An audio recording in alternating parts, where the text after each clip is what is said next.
The following program contains the opinions of the host, guests, and call-in participants. These do not necessarily represent the views of this show's distributors or sponsors. This program may contain obscene, profane, or otherwise objectionable language. Viewer discretion is advised.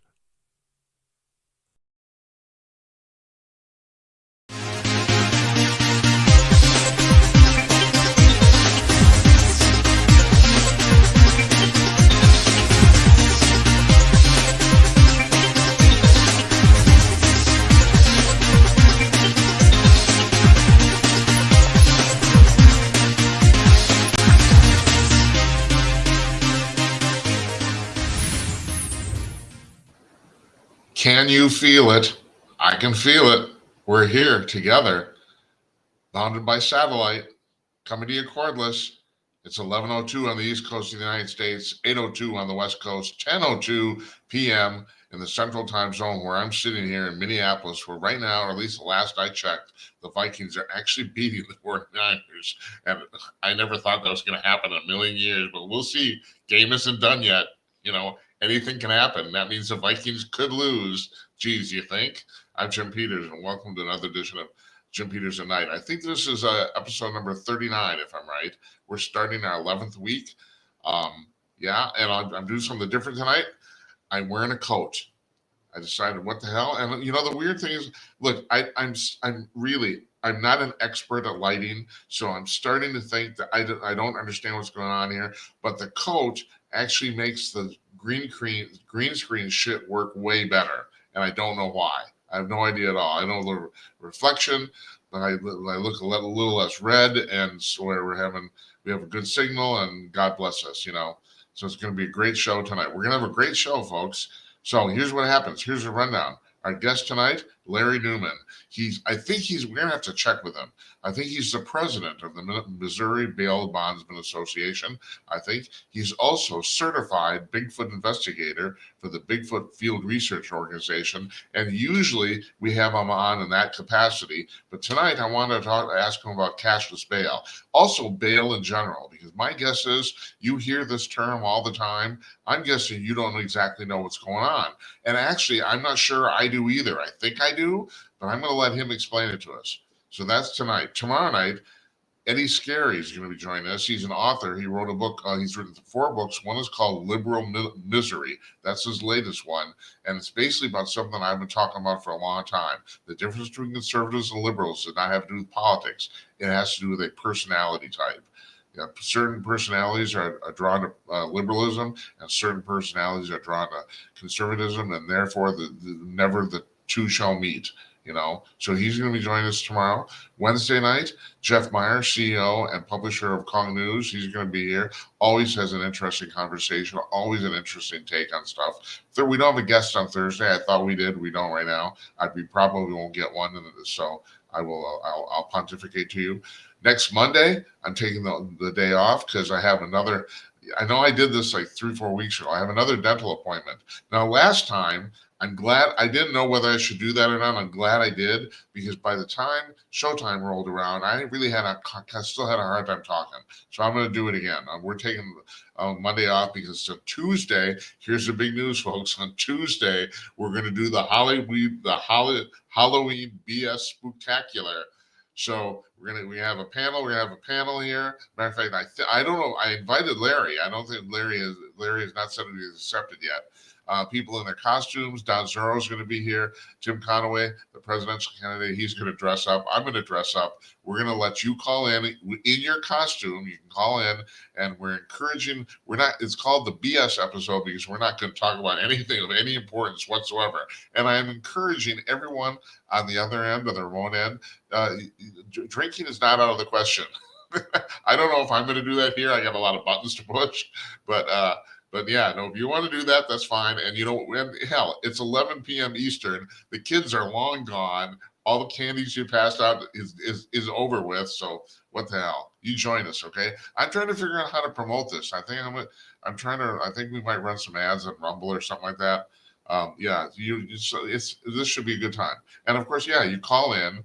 Yeah, and you can call in tonight too. Now Larry's live, and a lot of times, especially for guests on the East Coast, we don't do live interviews. They don't want to stay up till 11:30 at night. And also, like tomorrow, Eddie Scary, he's not going to be live. We're doing that in the afternoon. But Larry Newman is live tonight. So I encourage you. You can call in anytime you want. Number is right here. It's not a number.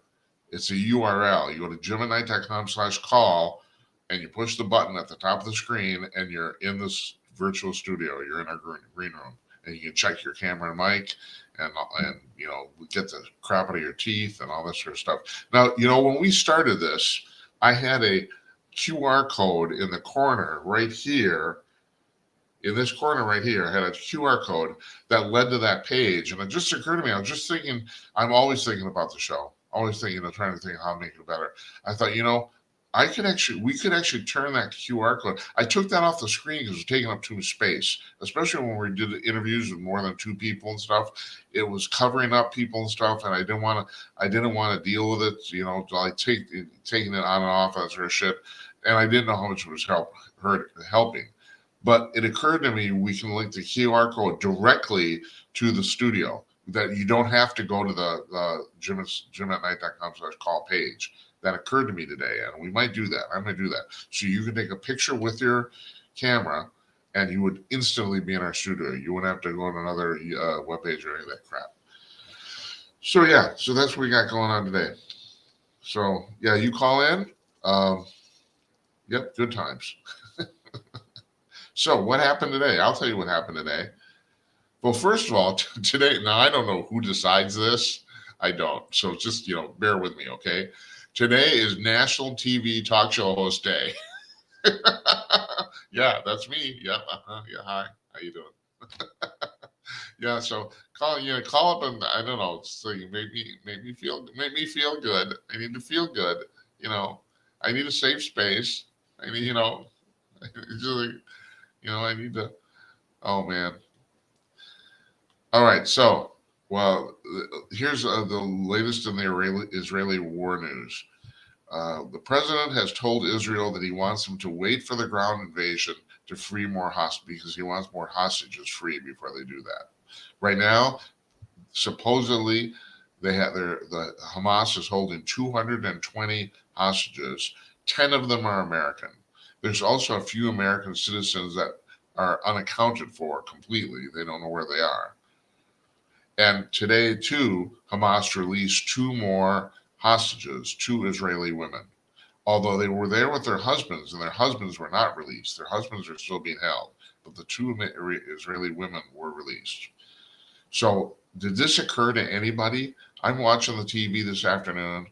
I got shit going on. Oh, by the way, while I'm at it, I want to thank my cousin Johnny and his wife Riley for they came into town really quick to go to the 49ers Vikings game. Believe it or not, they live in Silicon Valley, and I want to thank them for taking me to dinner both nights this weekend. It was a lot of fun. Great to see them, and they called at the absolute last minute, and I still managed because I'm a fun guy. But in watching TV today, it occurred to me and it didn't occur to anybody else. So Biden wants to delay the ground war or the ground invasion to get hostages. Isn't that exactly what Jimmy Carter did 35 years ago, 40 years ago? Isn't that exactly what got him into a shitload of trouble? I mean, first of all, have you been following the president the last week or so? He can't speak. He's incoherent. You can't understand what he's saying. I mean, I saw the playback when he went over to talk to Netanyahu. I actually didn't believe it. I thought, really? He's really that fucked up? He is. He's completely messed up. He can't talk, and he can't seem to string sentences together either. So now he's decided he wants, and of course, who knows who's deciding this? That's the other thing. Somebody on a staff. Who knows who's really, quote unquote, running the government. Although I will tell you this is really interesting.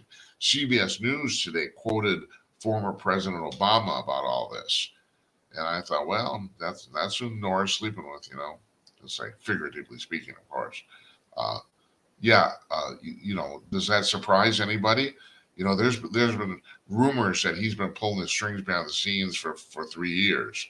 I don't know if that's actually true, but it is well known that the majority of Biden's staff is former Obama staff members, and also they have an almost religious fervor for their former president. So, which they do not have for Biden at all. So I found that really interesting too. What's going to happen here? I think I'm going to make a reasonable prediction. This is going to go down exactly like the hostages thing went down for Carter in 1978, 79. It's going to be exactly the same. It's like, they're going to wait. They're never going to release hostages. The Israeli people will get totally fucked up. But there's a difference here, and that is we're not actually charged. Netanyahu is. At some point, he will tell Biden to go fuck off. I really do think that. He's not going to pull up with this shit. He's not that stupid. So there's another. One more thing that occurred to me today. I'm watching this playback on CBS News of the Hamas terrorists, militants, fighters, whatever you want to call them, but they're the Hamas members, right? The Hamas band. And I'm watching this and I'm thinking, all these young men. And so why are they involved? I mean, it's a hate machine. Anybody, I'm sorry, I don't have any. I used to have a lot of sympathy for people who were supporting the Palestinians. I don't have any anymore. When I said I used to, I'm not talking about a couple of weeks ago. I'm talking about years ago. I was, years ago, I thought I was a good liberal, and 20 years ago, the two-state solution, that sounds really good. That's really, really fine. But the problem is, and Hamas has increasingly played their hand out here in public. It's pretty obvious they're not interested in not even a two-state solution. They're not interested in a state for themselves. That this is just plain, they just want to fucking kill Jews. That's all they want to do. And at this point, I think anybody who can't see that is freaking nuts. All those kids on the college campuses, that's crazy shit. Yeah, I'm glad you have an opinion. Your opinion's wrong. I don't care. You're 22, I'm 68, and I can tell you from personal experience that you were wrong. But you're gonna have to find that out for yourself. And God, heaven, that you should never run the government, at least not in the next 30 or 40 years. And of course, they want to. So I came to this conclusion, and this is one of the. I had a fairly long gestation period from being a liberal to becoming a conservative, a good 10 years, if not longer. And I still remember the benchmarks. I remember the things that made me think, something's wrong here. And here's one of them. December 2000, Bill Clinton has 1 month left in office. And he's decided he's a lame duck president too. And he basically just survived the Monica Lewinsky thing. And I want to point this out again. This is very important. At no point during the Monica Lewinsky scandal did Clinton's approval rating drop below 50%. At no point. He left office with a 60% approval rating, even including that. And then the stupid frickin' Republicans filed two articles of impeachment. It's not even that they didn't pass. They didn't. He didn't get a majority vote on either one of them. And I'm thinking, well, why did you guys go through this whole dance anyway? Are you gonna, just to insult him or embarrass him? And it appears to have backfired. And of course, the same thing is going to happen with Joe Biden too. Or no, I mean, I got this discombobulated here. I mean, like, for example, Bidenomics. This was in the news today too, that the whole Bidenomics concept seems to have backfired on the administration.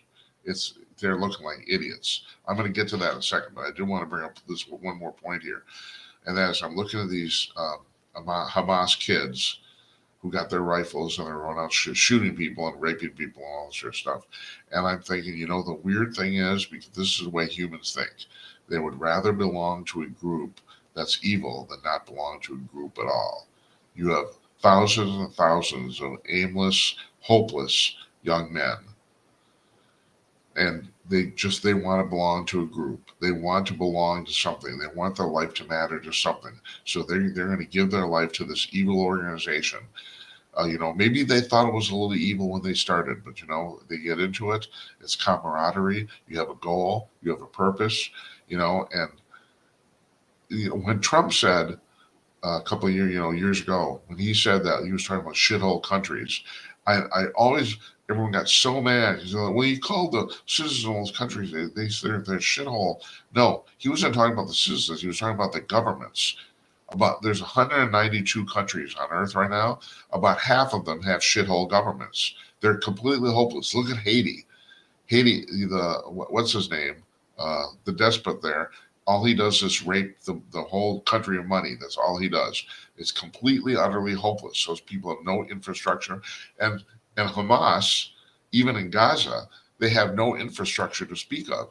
I think most of those buildings there even were left over from the Israelis. I mean, the Israelis basically abandoned Gaza in 2006. There's never been any sort of official takeover or anything like that, but the Israelis basically just moved out and let the Palestinians have it.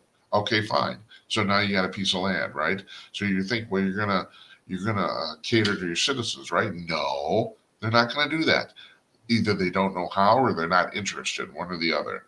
There's basically no electrical grid. They have no infrastructure to speak of. You can't live that way, you know. So if you're a young man and you're growing up and you have no education, there's no place for you to get a real job because they don't exist. What are you going to do? It's really sad. People would rather belong to a group that's evil than not belong to a group at all. I don't know what to say about that. And you could kind of by extrapolation a little bit say the same thing's happening in America at a much lesser degree, but it's happening. And that is right now, we're shitting on white men, or actually, no, I shouldn't say that. All men. We're shitting on all men. Men have become, persona non grata, basically in society, if you ask the press anyway. But you got millions of young men who are growing up, and they just see that life is hopeless. Now, I'm not going to mention this woman's name because I don't want to get her in trouble, but she's fairly well known because she was on 60 Minutes about this twice. I went to school with this woman. She's not anymore. She was the admissions director for a very, very old college on the East Coast. And she said, they invited her to, she wrote an op-ed in the New York Times saying, we've been paying it. This is about 10, 15 years ago. This is quite a while ago. We've been paying all this attention to all the girls, and now the girls have went college in the last 30 years in the United States has gone from 60-40 men to 70-30 women. I think you're probably aware of that. The vast majority of people in college now are women, not men. And it used to be the opposite. And she said at that time, she said, maybe we should start paying attention to the men again. And she was so vilified about that they had the college had to issue her bodyguards to follow her where she went because they were really afraid for her safety. That's how bad it was. And she was on 60 Minutes talking about that. 5 years later, they invite her back on 60 Minutes because everyone at that point agrees that maybe she had a point, that she was right in the first place. And she was. I mean, most men, young men in the United States now, basically, they spend their time in their parents' basement, they smoke weed, and they play video games. That's what they do. And they look at life as more or less hopeless. And I'm going to get an enormous amount of trouble saying this, but I'm going to say it anyway. If you're a young man, you know what you want? Among several things, you want a hot chick. You do. If you're a straight man, you want a hot chick. Hell, if you're a gay man, you want another hot man. It's the same thing. The interesting thing about that whole dynamic is, other than the object of your affection, gay men are exactly like straight men. I think a lot of gay men realize that too. It's just the object of your affection is different. Other than that, it's the same deal. You ever see gay porn?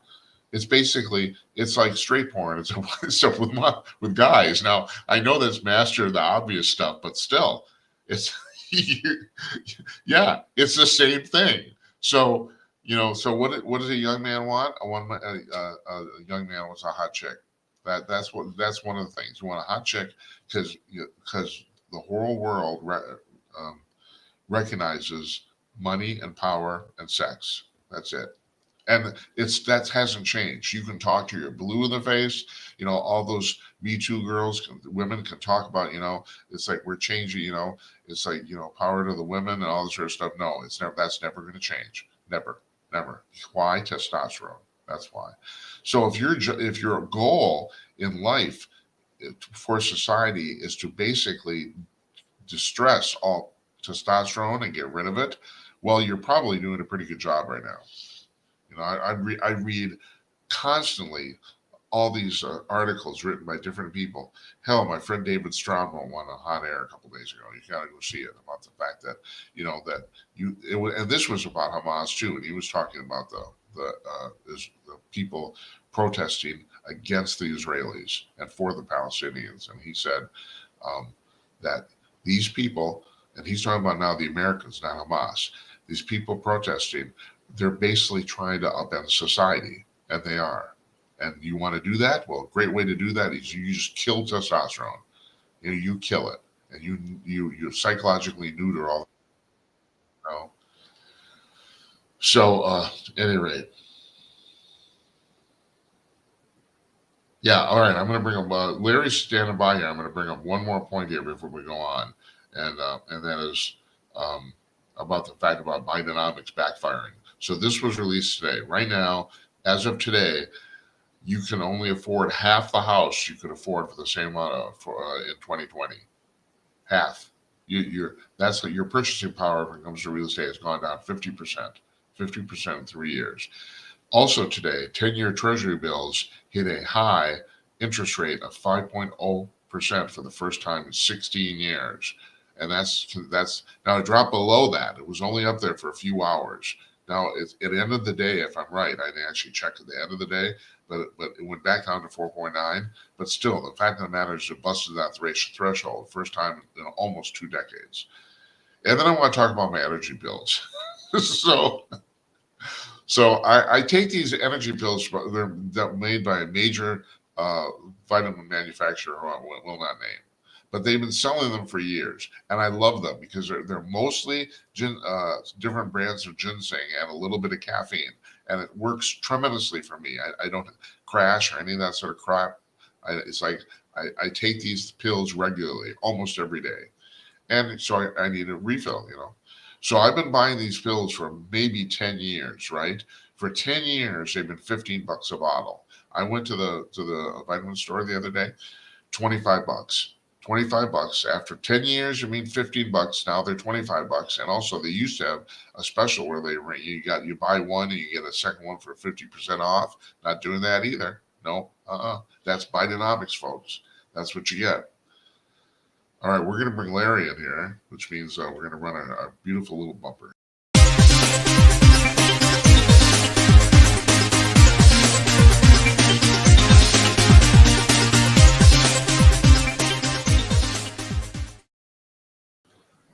Larry, I can see you. I can see you, Jim. And you are so handsome. How are you? I'm great. Hey, before we even start here, I want to ask you, because are you going to be joining us for our Halloween show? Did you get my thingy? I got your thingy. I don't know yet. We're trying to figure out what our schedule's going to be, so I may not. Do you get it where you live? Do you get a lot of trick or treaters? Oh, we get a few, mostly family, grandkids, things like that. It'd be great if you came on and put a Bigfoot hat on. You know that. Yeah. Sorry, Larry. That's okay. It's all right. Okay. All right. So Larry, you're on here for 2 reasons, but the big reason is, and it's not just a cashless bail thing. I don't know if you heard me at the top of the show, but I don't know if a lot of people even understand how bail works. Can you explain? Oh, and before you go on with that, you are the president of the Missouri Bail Bondsman Association. Is that correct? Yes. Yes, that's what I thought. So, right. Okay, good. I got that right. So, yes, can you just explain the concept of bail in general? Yes. When someone is charged with a crime, the judge sets a bail, which is an ability for a person to be released pending trial. And the judge takes in a number of factors, your rapidity of criminal behavior, your risk is outlined in the report from the police department that did the investigation, and a number of other things. And then they set the bail for that so that you can be released. And so you have to pay 10% down on the total amount. Is that the general rule of thumb? Well, a judge sets a bond. Let's say for a burglary, he would set a bond of say $10,000. So Right. you would have to pay $10,000 to be released from jail. If your family was so inclined, they could contact a bail bondsman and purchase a surety bond for about 10% of that amount, and that would enable them to get you released. Right. And so that's what the bondsman does. Correct. I assume obviously you have to vet that stuff because you want somebody who has good credit or whatever, that's stable, because you're riding for 90% of the amount, correct? Sure, we're an insurance company or write for an insurance company, and we have to assess the risk just like any other surety bond or any other insurance policy. We have to assess the risk of, are you going to show up for court? We also take into account in our risk assessment if they are a danger to the community or to themselves.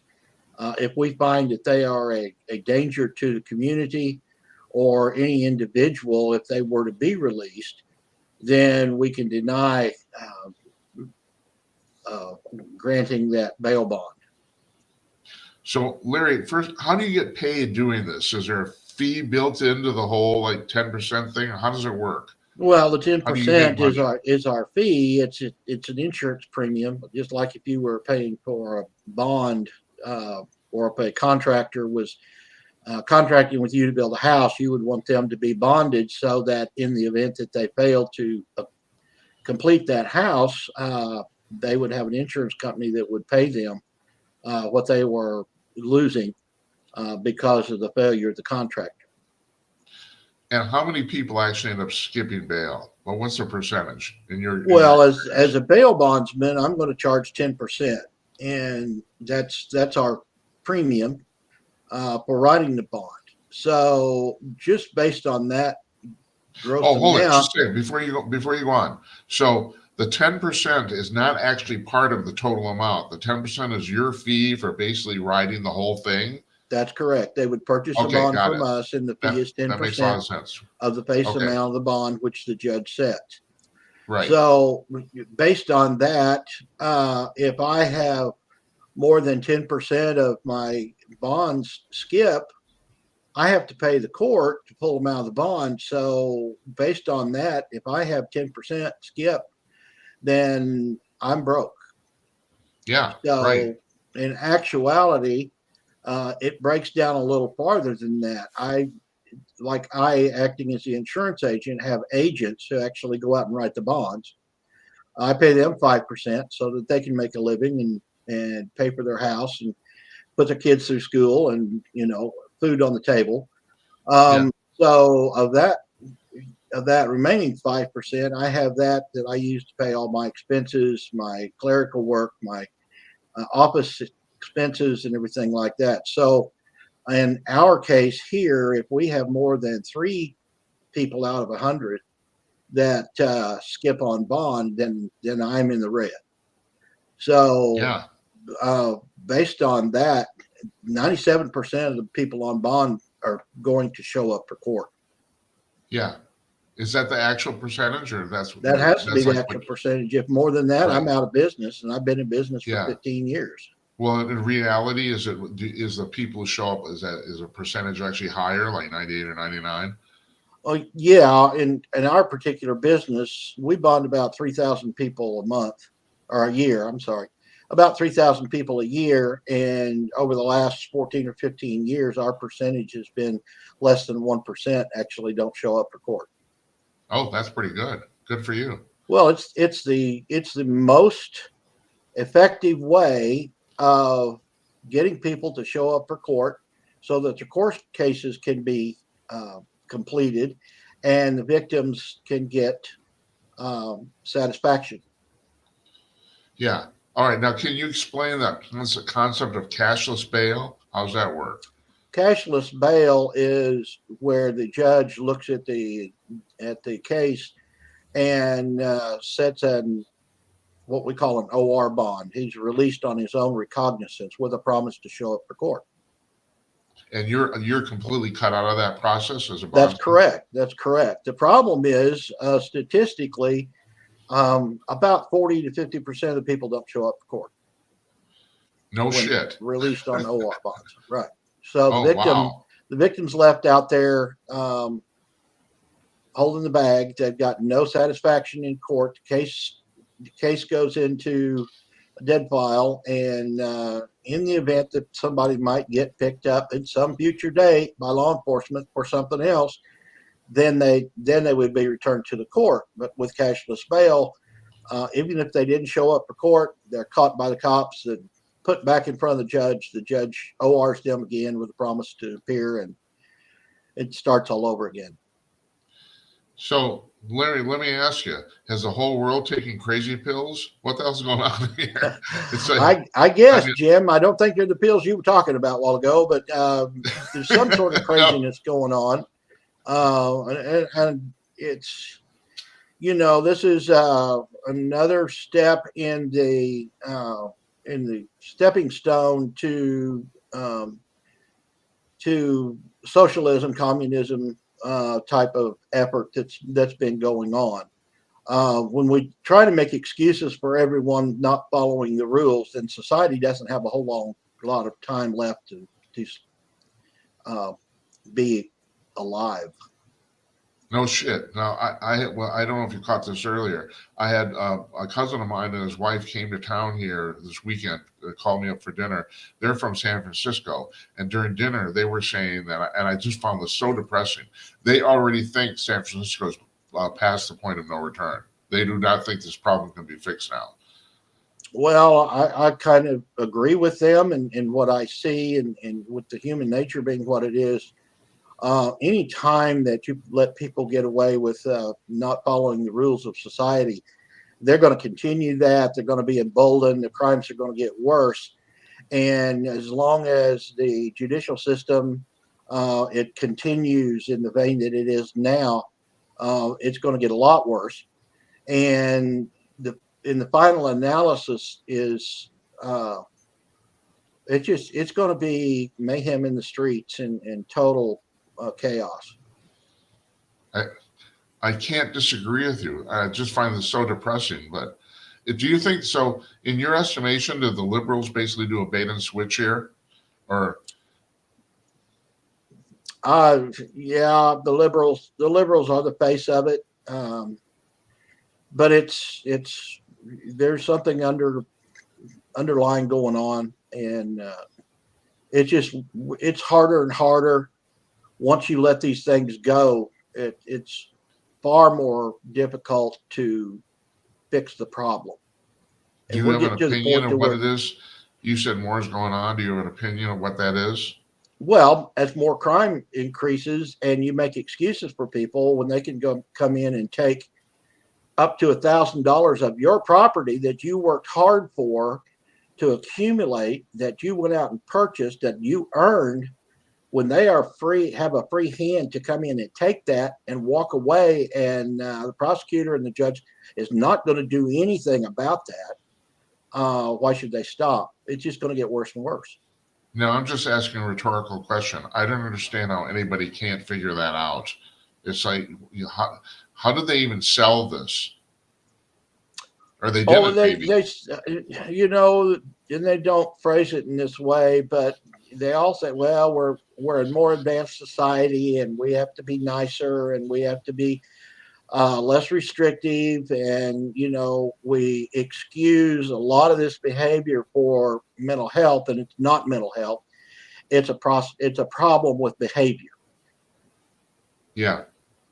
I've been following this stuff with the Israeli conflict and the stuff that's going on at college campuses and all these people that are basically um, they're protesting against the Israelis, Yeah. and so I read one article about the fact that some of these young students now they actually want to get paid money because they said that they can't tolerate the dissent that's people throwing toward them, which is like, I mean, I can't even, this stuff is so hilarious you couldn't even like write it as a sitcom, but they're actually serious. I don't understand. Well, it's a serious threat to society, and when you have people that don't have to work to earn their living, when they don't have to get an honest job to pay their bills, um, then they're going to say, "Well, why should I?" And it just continues to get worse. We've had about 50 years of this, starting in '65, when they passed the welfare law. We're starting, the government starts paying people to not work, to sit at home on the couch. And, when you're raising your kids and there's nothing for them to do, they're going to get in trouble. And that's Yeah. that's what they do. Yeah, I don't know if you heard what I was saying just before you came on about the guys, the young men who are in Hamas. They're in. My theory is they're partly in Hamas because they're completely hopeless. There's nothing there for them to do. So if people want something to do, no matter who you are, no matter where, people would rather do shit that's evil than not do anything. That's correct. That's my That theory. that's human nature. And a lot of people argue, well, that's not human nature, but it is. No, it is. It's been Yeah. proven for hundreds of years. And first colony in North America that was established by the English, they tried the communist way, where everybody brought everything they raised or produced into the town square, and everyone lived in the community could take what they want. Well, real quick, I mean, within the first year, they figured out that there's a portion of this population that's not going to produce. And so they had to change that method very quickly. Yeah. No, I know that's true. You're right. They changed it within a year. So okay? You're in Joplin, Missouri, right? Yes. Yeah. So what's it like? What's going on there? Let me tell you what's going on here in Minneapolis, in Northeast, where I live. So there's a big shopping center outdoor, and I go to the Target there all the time regularly. And I went there, and for the first time ever, all of the toothpaste and dental products are behind glass doors. I never thought I'd see that here. I never did. There it is. Is that It's happening where you're living? it's not happened yet, but it's getting closer. We're starting to see a little bit of that pop up. Um, it's all of that is an expense to the store owners, and that gets passed on to the consumer. So your costs of product, not just the fuel and the manufacturing, but the actual cost to the store owner is going up exponentially, and that's all passed to the consumer. Not to mention the fact that by putting the doors up, you're inhibiting sales. So it's a double whammy. It costs you more to do it, and you're selling less stuff. Right. It's terrible. Unbelievable. Anything on your mind you want to talk about? Well, it just this the cashless bail. It's an attack on the system. The criminal justice system has been under attack, and the government now has control of your health care. The government is getting control of the schools, which means the government is controlling your kids and what they learn. Anarchy in the streets, which we're seeing more and more and more of. That is all in the socialist playbook of how to destroy a nation and bring it under a one-person rule. Did you notice? I've noticed this the last couple of weeks since these uh, college protests against Israel have started. For the first time ever, I'm hearing intelligent, educated people say don't send your kids to college. I mean, actually, in the I, press, people have been yes, talking about that, that's privately, yeah, but now, yeah, that's I'm seeing that more and more, and the colleges are becoming more of an introduction into um, the Communist Manifesto situation. When you've got college campuses and everybody is, or a lot of them are promoting and saying that Hamas and all the rest of these people are great people and we should do away with Israel and all the Jews. I mean, there's a reason that they are trying to eliminate history books from the curriculum because if you learn history, this would scare you to death. This has been done over and over yes, and over, and we're in the middle right, of it. right. And the other thing is, I say the same thing about socialism and communism. It's never worked ever. Anywhere it's been tried, it's never worked.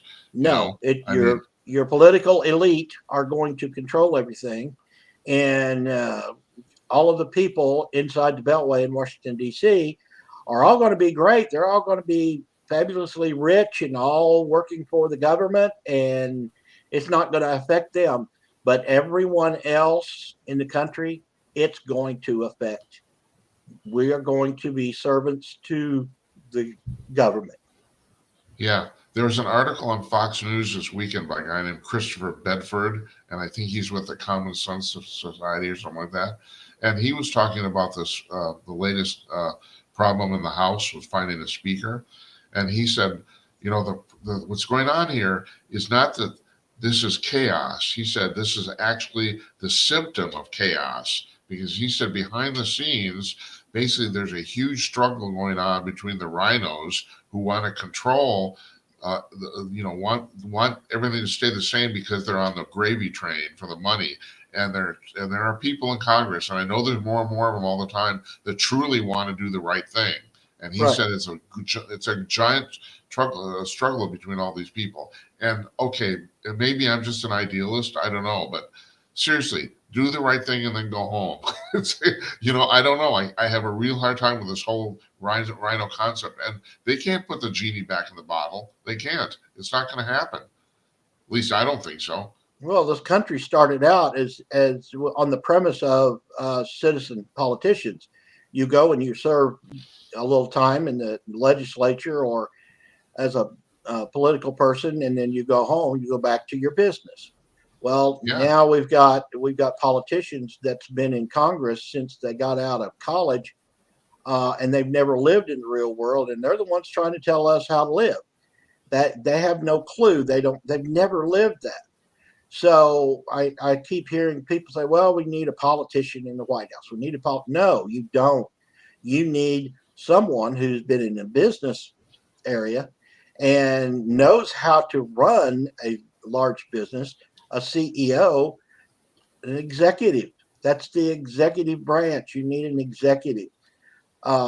These people that's been politicians since forever have no clue. They don't know what it's like out here in the real world, and they've got no sense about how to run it. These politicians are sitting in Washington and they're listening to lobbyists and special interest groups telling them, well, you need to do this, you need to do that. That doesn't work. That doesn't work. People out here in the country need to step up and throw their hats in the ring and go to Washington and support the real change that needs to be there and get rid of these liberal leftists that don't want anything except to control you and take all of your money. Um, when you look at someone out here in the middle of America who is working hard to make a business and create some wealth that they can leave to their kids and their grandkids, um, it's dwindling.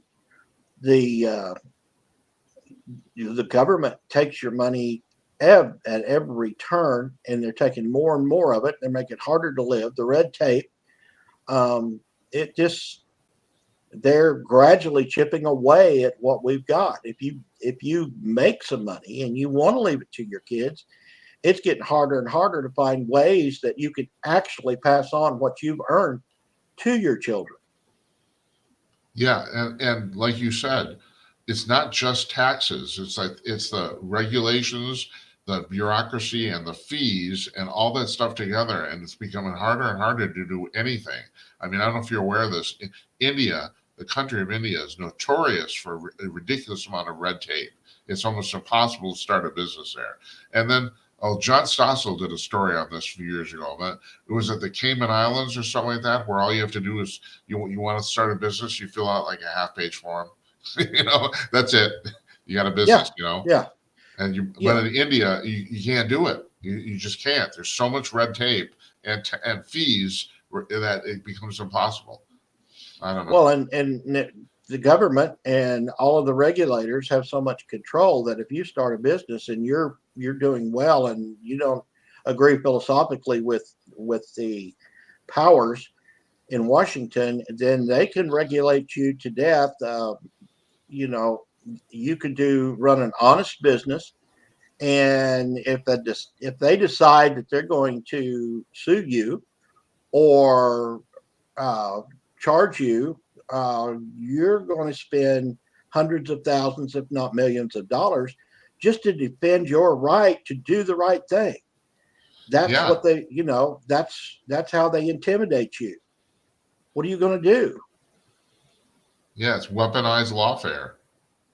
Yes, it's exactly what it is. We are in a war. We are in a war. It is not a shooting war yet, but it is a civil war in our country. The government and the regulators against the citizens. Yeah, now I had an interesting. I got a friend of mine who watches this show brought up something that interested me a couple months ago because I on a previous broadcast, and I've been talking about this for a while, and I think you know this. I predicted that at some point people are going to end up going to Washington with guns. It's going to happen. There will be some tipping point or something. And he said, "Do you realize how irresponsible it is that you said that? You're encouraging people to do it." I said, "No, I made a point to not to encourage people, but that was my prediction."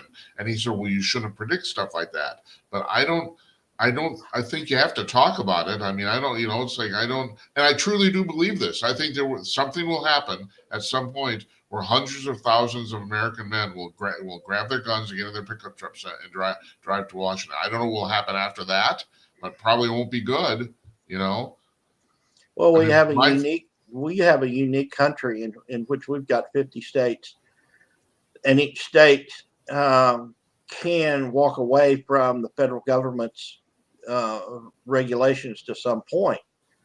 But the federal government says, states, if you don't like what we're telling you to do, then you don't get any money. Right. And the state is stuck. So the federal government has the big stick, and we all have to be subjugated. Yeah, I don't know what to make of it at all. It's very depressing. I find the whole thing very depressing. It's scary. I mean, if you take a real hard look at what's going on and the results of what's going to happen based on historical standards, we're in a very, very bad position. Well, Larry, do you have a prediction of what's going to happen? I just told you mine. I don't know. Maybe you just agree or. I can't say that I'm intelligent enough and knowledgeable enough about everything that's going on to make a prediction. I know what my fears are. I really, my fears, and this is just my opinion, but my fears are I think we're going to have something happen within the next 12 months and election's going to be suspended. Oh, that's really interesting. I never thought of that, and I've never heard anybody talk about that, but you have a point. I do think something's going to happen in the next 12 months too, but it never occurred to me about the election being suspended. That never occurred to me. If martial law is declared because a bunch of citizens grab up their guns and decide to march on Washington, then you're going to have martial law declared and elections suspended. And if they hold true to form, what they'll do is they'll get a bunch of pro-liberals and dress them up as regular citizens to make it look like that the citizenry is up in arms. That's what happened on January 6th. If you'll dig deep into January 6th, almost 2 years ago, the doors were open. The security at the legislature was opening the doors, ushering people in, and the Democrats already had this scenario in place. They jumped up and screamed that we're being invaded and things like that. And that's what caused the January 6th problem. A lot of the evidence has been destroyed. Tucker Carlson was able to get his hands on a lot of that information, a lot of videos that proved that. And he was kicked out. What cost him his job? Cost him his job. Yeah. Not only, it didn't cost him his job because he's still on the payroll at Fox News, but they tried to silence him. So yeah, I gotta admit, I don't know where that's at right now. I don't know if they're still paying him or not. I know that we started doing this day, but that's what happened. The other thing is, I think you know this too, and that is in some congressional hearing, the FBI director basically admitted they had operatives in the crowd. They admitted it. They wouldn't say how many. One of Black Lives Matter's leaders was dressed up in pro-Trump clothing to look like a pro-Trump person. Yeah, right.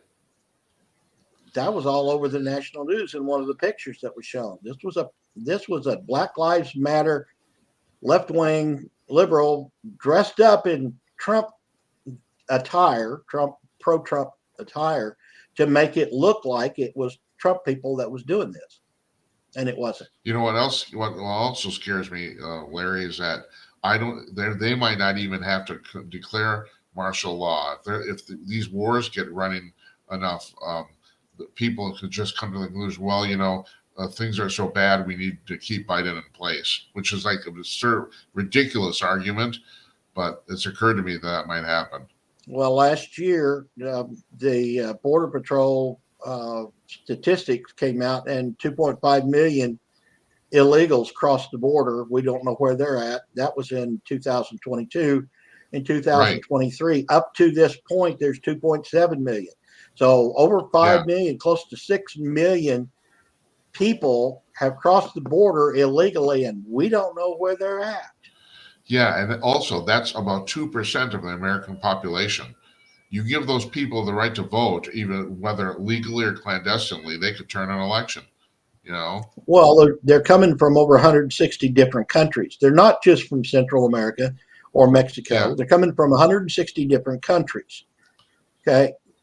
That tells me that there is an infiltration and an invasion that's been happening, that was allowed to happen by the present administration, knowing what was going to happen. And it doesn't take a rocket scientist to figure out. There's no doubt at this point, this is deliberate, that they're letting you, this is not, they can talk till they're blue in the face. This is a deliberate tactic. They're not that incompetent. They just aren't. Nobody is. See, and you and I can sit here and we can voice our opinion. And if enough people are watching, we could get that knock on the door ourselves. Yeah, no shit. Don't you think I think about that too? Yeah. I know. Well, this has been really, it's been an uplifting conversation. Hey, okay, let's end with a little Bigfoot stuff. So, what I read, you probably saw this week. I read this at some couple in Colorado on a tourist train saw a Bigfoot. And then the real amazing thing is the people who work on that train, they said, oh yeah, well, they filmed it, but they said, oh, we see Bigfoot regularly. They said, this train, it goes, I think I've been on it. I'm not sure on which one is where. They go through the mountains in Colorado. There's no real, you're not really traveling. You get on the train just for the view, and you come back. I've done that. I think. Yeah, I've seen that video. I've seen the pictures, and as a trained investigator and working on Bigfoot stuff and looking at hundreds of different pictures, videos, and things, I'm not buying that one. Oh, you aren't? I'm not from some of the positions that this subject moved in and things. I'm not giving credence to that particular video. Well, do you think that's a guy in a suit or just nothing at all? I would suspect there's not enough credible evidence in that, based on an analyzation of the video. I wasn't there. I can't say it was a guy in a suit, but it sure looks like it. Oh, interesting. Well, I trust your judgment on this stuff because I don't know very much about it, So I don't. Thank you. Thanks for illuminating us. I was on an expedition weekend, and we did we went to a river in the Ozarks, and a bunch of us on Friday night went down to see if we could hear or see anything. And one of the gentlemen there, who's quite an expert with the FLIR thermal camera system, did catch something in the woods walking away upright on two legs, and it was probably 40 degrees that night, 10 o'clock at night, in a very remote area, and it was a full body thermal. So either somebody was out there in their birthday suit, nowhere, in the middle of nowhere, not knowing we were going to be there, or he did capture a figure in a full body thermal heat situation walking away. Was hiding in the woods watching them, and then when he turned around, it started walking away from him. And Larry, could you verify this for me? I know that bears can walk upright, but they can't walk upright for long periods of time, right? Bears shuffle. They don't walk, they shuffle when they're standing upright, and they only do it for a few steps, and then they have to go back down. Right, that's what I thought. You won't see a bear walk upright for 4 or 5 minutes nonstop, right? That doesn't happen. That's correct, and bears have snouts also. Yeah, that's right. I never thought of that. Right. So when you've got a subject like that has a human-shaped face, that's not a bear. I'm glad we brought this up because and you're the expert. So you think the thing they saw that they photographed on the train was fake, but then you guys went out with your FLIR camera and you saw something that you think is real. And I trust the FLIR camera because, like you said, nobody's going to go out in the middle of the woods at 40 degrees and just think they're going to get somebody's going to see them. It's not going to happen. Well, it's 3 miles to the closest residence, and it's deep in the part of the Ozarks, and the terrain is tremendously difficult to navigate. And like I said, nobody's going to go out there in their birthday suit at 10 o'clock at night, 40-degree weather, and stomp around in the woods that a person really can't get to. You just start eliminating the possibilities, and you're left with what's left. Yeah. Hey, Larry, thanks for joining us. I really appreciate it. You're welcome. You're welcome. I always like talking to you, and you're right. We probably we're both probably going to get a knock on the door someday. The Men in Black or something. I don't know. It'll be the Men in Black for me. It'll be the FBI for you. Right. That's right. Yeah. Well, I hope we do. I'll talk to you, but I hope we see you next Tuesday for Halloween. I hope we can work that out. Okay. Well, we're working on that, and I will let you know. Okay. Thanks, man. Nice talking to you. Thanks for showing up. Appreciate it. Take care. See ya.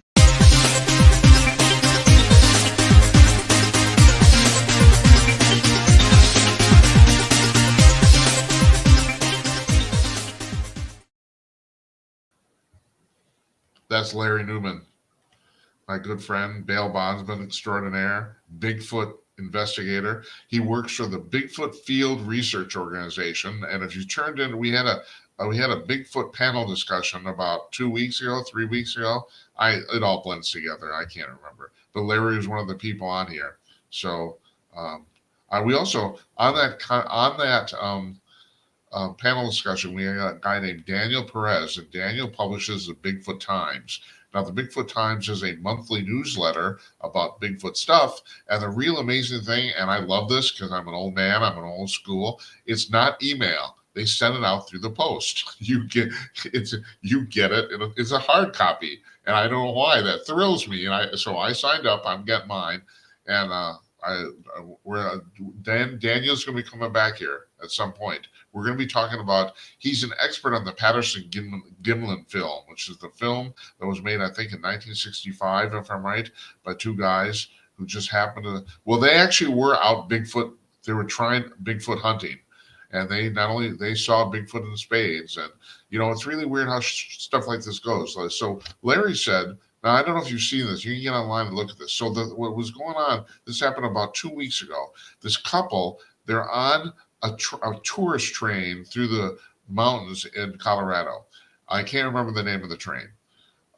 And so they see something off in the distance that's moving, and they actually videotape it with their phone, if I'm right. That's what I think what happened here.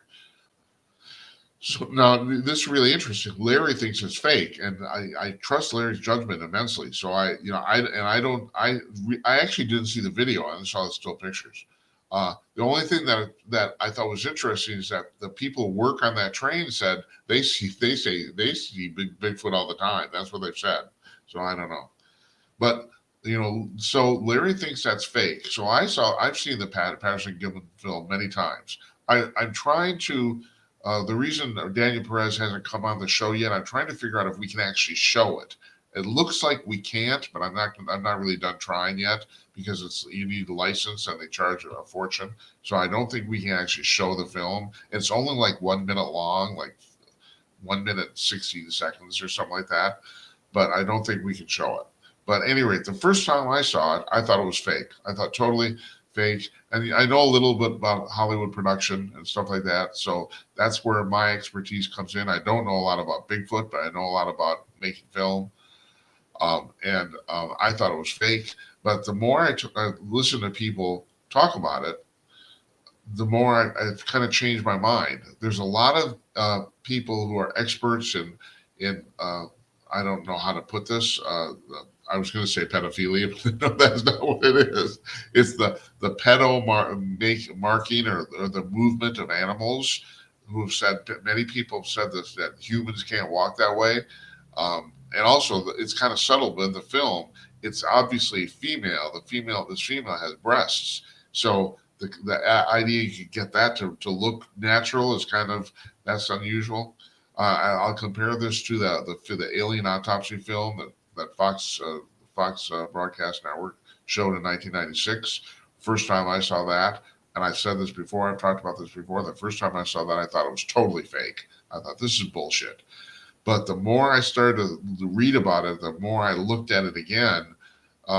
Okay, two things changed my mind. One thing in particular, first of all, every single thing in that 20-minute video is verified to have been produced in 1947.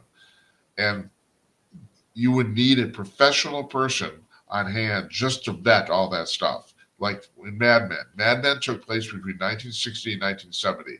And every single season was basically a single year in that time period. So like there's one episode where Don Draper gets tickets to see the Beatles at Shea Stadium. That's 1965, if I'm right. So every single thing in the office, every single thing that showed up on screen was vetted by somebody to make sure that thing was available in 1965. Now that costs a lot of money, and that's the point.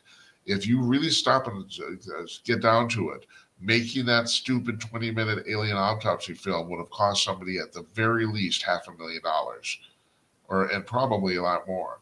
And so who has that type of money? A guy named Ray Santilli, he was basically the guy who released it to the public, and he said he got the film from a former military cameraman. But he also said, in retrospect, and I think he's trying to cover, I think he's trying to have it both ways. He says that wasn't the real film. He said he watched the real film, but it was in such bad physical shape, it actually disintegrated going through the projector. That's what he said. Now, that's not unusual. I deal with audio on a regular basis, and there's many, many old audio tapes that will literally strip off the oxide going through a tape recorder. That happens. And what happens is you basically have one single pass to re-record this. That's basically what you have. Because if you don't get it the first time, you're not going to get it ever, because it ruins the tape. And I know that happens with the film too. So he said that what they made is a recreation of what he saw. That's what he says.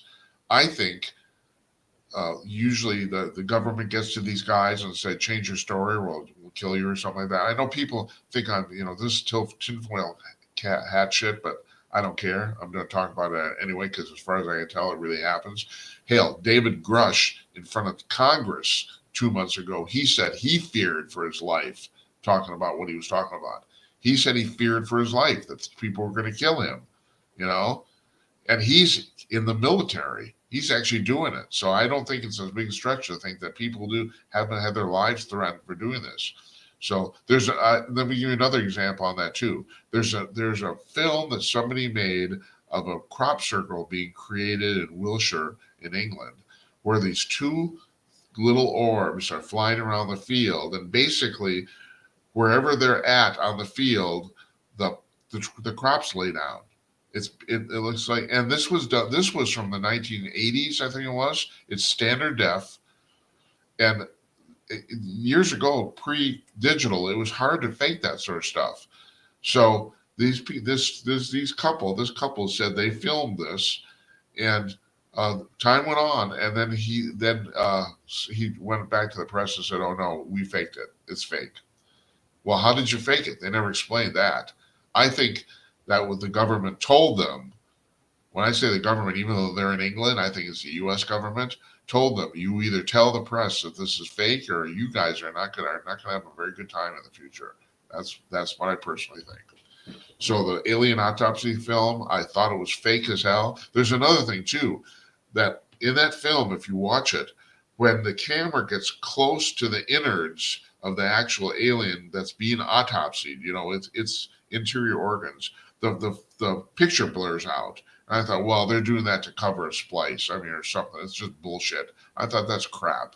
But then it was explained to me that you've seen them, that the cameras they used in the military at that time had those spinnable lenses. So the camera would actually blur out in between. You had a lens for close-ups and you had a lens for long shots, and you had to manually switch the lens by grabbing the front of the camera and turning it. And in the process of doing that, in between those lenses, the picture blurs out. And all of a sudden I thought, oh shit, that makes sense. That makes total sense. I never thought of that, And that's another thing. I originally thought that film was completely fake, and now I'm starting to lean toward the fact that it might actually be real. People have been saying that for Santilli said, yeah, it's not really real, but it's a recreation of a real thing. That's his thing. I think that's his way of kind of like having his cake and eating it. I think it's bullshit. I'm starting to think that film is real. And there's a lot of people, and especially from what I understand, I think even John Greenwald at the Black Vault got a hold of memos from people in the government that say that film was real. So I don't know. Who knows what's going on, I'm going to leave you with this. There's an article in, okay, you want to call me up? You can call me up now. Gemini.com/call. There's a button there on top of the screen. Press it, and I'll talk to you. You will be in our studio. And yeah, you better do that soon because I got my last story here. We're going to cut out. This is from mysteriousuniverse.org. They're a paranormal and UFO site that I subscribe to. Excuse me. Pardon me. It's a guy that wrote this article. His name is Bibu Dev Mishra, and I actually sent him. I'm trying to get him on the show. I'm sorry. Excuse me.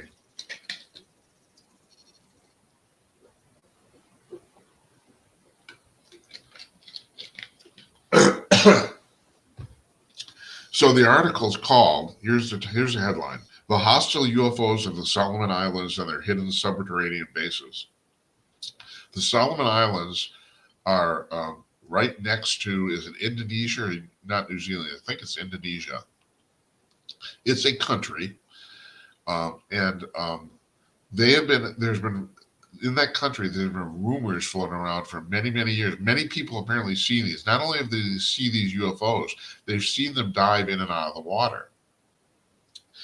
And this guy is not Mishra. Mishra wrote the story. I can't remember the guy who who did the actual research. But he said that he talked to some of the locals, and they said they knew where the UFOs were coming in and out of the water. It was some lake that was deep in the jungle, and there was a waterfall there.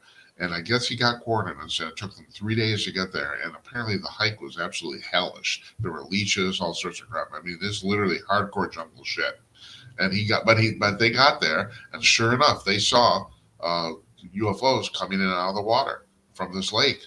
And the conclusion he drew is that, and now this makes a lot of sense if you stop and think about it, that they have an underwater base there. And this has been rumored off the coast of Catalina in Los Angeles for years, that there's a underwater base, UFO base in the ocean next to Catalina. And not only that, the pictures that have been taken by satellites show really, really weird shit underneath the water there. I mean, it looks like there's some manufactured type built structures is basically what it looks like, because they're very, very square. They're very geometrically perfect, and nature doesn't do that very often, if at all. So this is not the first time this has been talked about. But I thought it was interesting because the guy who researched this, like I said, I didn't write his name down. I should have. He said that he thinks that the reason is that they're not just doing this to keep out of the view of humans, that maybe that there might be a lot of planets where the intelligent beings, where the people, I'm going to call them people, basically live underground for all sorts of reasons, radiation, avoiding natural phenomena, there's all sorts of reasons you'd want to do that. And he said they might literally just be used to it, and they do that out of preference almost. And there's a double thing, is they aren't seen by the natives, although supposedly this thing has been going on in the Solomon Islands for at least 100 years. That people have been writing about it, that they see these UFOs on a regular basis. The other thing that Mishra wrote about in this article is apparently also in the Solomon Islands that a lot of these UFOs have hurt people physically with rays or stuff like that. I mean, there's supposedly people who died actually not even having contact with these things, just from the heat generated from them. And some of those interactions actually seem deliberate, where it appears the UFOs are actually trying to hurt people. That's kind of weird. That's kind of scary. But anyway, I just found that kind of interesting, because I thought, well, that's a really interesting theory. If you live underground on your home planet, you probably would prefer to do that other places too. Who knows? Now, there's been, there's this theory that in Dulce, New Mexico, there's an alien base underneath the Archuleta Mesa there, and also the one at Skinwalker Ranch, the ranch is right next to a very large mesa. Now, if you know, a mesa is basically a hill, or it's a step in the land that's very, very, very high and very large. It's essentially a cliff, but there's no it does not fall off on the other side. In other words, it's a permanent elevation of the ground in a very, very sudden, dramatic manner. That's basically what a mesa is. And if you stop and think about this, if you want to build an underground base somewhere, a mesa is a perfect place to do it, because you basically have two directions you can get in. You can get in from the top, or you can get in from the side. It's fantastic. And that stuff. Now, the Secret of Skinwalker Ranch on History Channel is not only their highest rated show, it's the highest rated reality show on television, which surprised me. I didn't know that many people were interested in this. But the thing is, that stuff that's going on there is apparently very legitimate. They are not cooking this up for television. I don't know if you follow the show. They see UFOs all the time. They photograph them. It's really, they have photographed stuff literally coming in and out of the mesa. It's really amazing what they've captured. And they refuse to speculate, at least not on camera. I think they do, but it's pretty obvious to me what's going on there. And of course, it's obvious to me because I'm kind of nuts. So, I told you I went to UP a couple of weeks ago and went to dinner, and one of the people at the dinner who has seen the show said, "Do you actually believe all this stuff about UFOs?" Yeah, honey, I do. Sorry, I believe it. But I have to tell you, I was right last time. So, you know, I mean, it's going to be interesting to see how this goes forward because, like I said, I think there's the grand plan here is to say we're going to be attacked by aliens and we need $30 trillion to stop it. I think that's what's going to happen. It's a money grab from the government. The UN said, I mean, so Patrick Moore was on the show about a month ago, 2 months ago. I can't even remember now. It's like it's all blending together. But he's one of the three premier climate deniers, quote unquote, in the United States. But he's got the scientific chops to back it up. Literally the day after he came on, the UN, that's the United Nations, released a thing saying, we can solve the climate crisis, but we need $75 trillion to do it. Do you know how much money that is? That's like a laughable amount of money. That's the amount of money in Austin Powers when the guy said, we need $1 million, and everybody laughed. It's that sort of money. The debt of the entire United States, our entire debt is $32 trillion, and we're never going to be able to pay it back ever. Yeah, and the gross national product of the United States is about $16 trillion. That's all the money generated in the country during an entire year.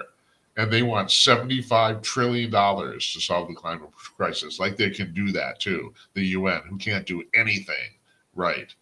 But I think that's what's going to happen. I think the government's going to come to the populace and say, "Look, we're being attacked by aliens, and we need $100 trillion to stop it."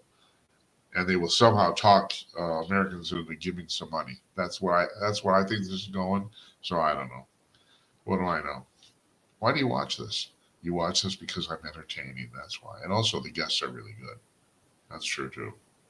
We're good. All right, tomorrow, Eddie Scary's going to be here. He's going to talk about his book Liberal Misery, and I want to talk to him about. He's got 3 other books too. That come out the last 3 or 4 years. I want to talk about all of them, but that one particularly because I have subscribed to this. I have to admit, I was thinking about writing a book on this subject until I found out that Scary wrote his. So because I mean, it's like at least you don't want to why duplicate shit? That's kind of what I think. But yeah, so his premise is that the difference between Republicans and Democrats, liberals and conservatives, is basically it's a personality issue. It's nothing to do with politics, and I think he's right. So I'm looking forward to talking to him. Jeff Meyer will be here on Wednesday. We don't have a guest on Thursday, so I will just pontificate until I'm blue in the face once again. Next Monday we're off. Tuesday, the Halloween. I keep wanting to say Hollywood. The Halloween Spooktacular. It's the BS Spooktacular. So you just heard we were talking to Larry. I invited Larry to come on, so I hope he does. Larry's a good friend, and I love him. So he's very cuddly. All right, shut up now, Jim. You're just going to dig yourself in a hole. And like I said, the Men in Black will probably call me sometime soon. So, yeah. All right, folks, I want to thank you for watching. I really appreciate it. Good night, Esperanza. Good night, Uncle Donnie, and good night to you, wherever you are.